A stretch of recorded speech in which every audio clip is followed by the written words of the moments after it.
Yang kedua, oposisi. Kita saksikan minim sekali adanya oposisi selama ini. Saya berpendapat Mas Anies ini agak berlebihan.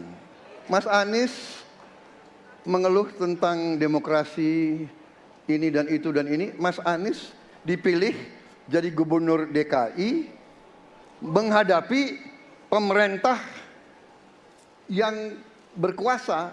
Saya yang mengusung Bapak.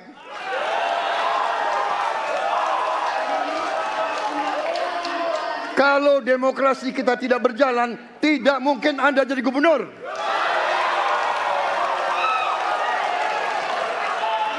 Kalau Jokowi diktator, Anda tidak mungkin jadi gubernur.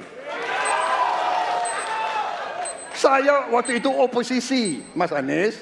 Anda ke rumah saya, kita oposisi, Anda terpilih. Waktu habis, Bapak. Harap tenang, Bapak Prabowo. Baik, para pendukung, kami mohon untuk tenang, para pendukung. Para pendukung, baik. Harap tenang, kita akan lanjutkan dialog kita.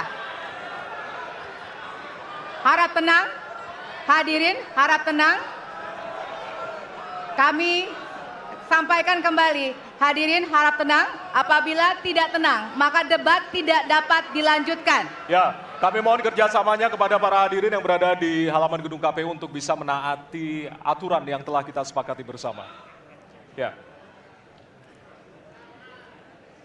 Baik, selanjutnya kepada calon presiden nomor urut 3. Kami silakan untuk menanggapi jawaban calon presiden nomor urut 1, waktunya 1 menit dari sekarang. Saya jadi tidak enak ini Mbak hari ini. Mohon maaf, saya tidak enak karena dua kawan saya sedang nagih janji dan membuka buku lama. Tapi percaya begini, yang pertama tidak ada demokrasi tanpa partai politik. Tidak ada, suka tidak suka, mau tidak mau. Dan fungsi partai politik itu adalah agregasi, sumber rekrutmen kader, pendidikan politik. Kebetulan saya pernah menjadi ketua pansus undang-undang partai politik. Maka pada saat perdebatan penguatan dari sisi anggaran, penguatan dari sisi partisipasi masyarakat mesti dilakukan, saat itu tidak terlalu banyak yang setuju. Maka Mas Anies, soal oposisi tidak oposisi, soal kepentingan saja kok.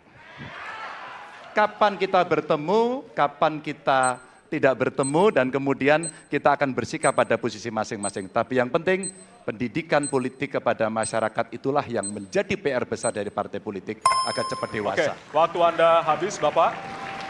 Ya, dan kita akan lanjutkan. Baik, kita akan lanjutkan debatnya, Bapak Ibu.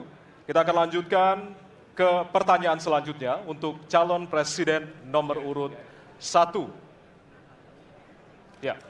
Untuk merespon tanggapan dari dua calon presiden lainnya, waktunya 1 menit dari sekarang. Ya. Terima kasih.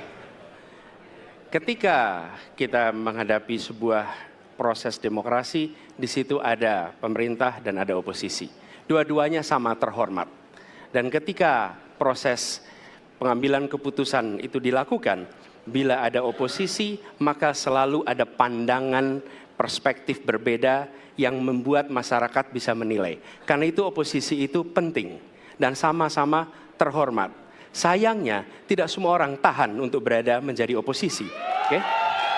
Seperti sampaikan Pak Prabowo tidak tahan untuk menjadi oposisi. Apa yang terjadi?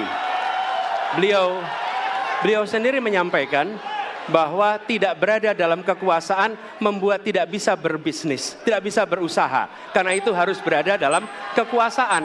Kekuasaan lebih dari soal bisnis, kekuasaan lebih dari soal uang, kekuasaan soal kehormatan untuk menjalankan kedaulatan rakyat. Baik, waktu Anda habis Bapak. Kami mohon sekali lagi kepada para hadirin yang berada di halaman KPU. Ditahan dulu.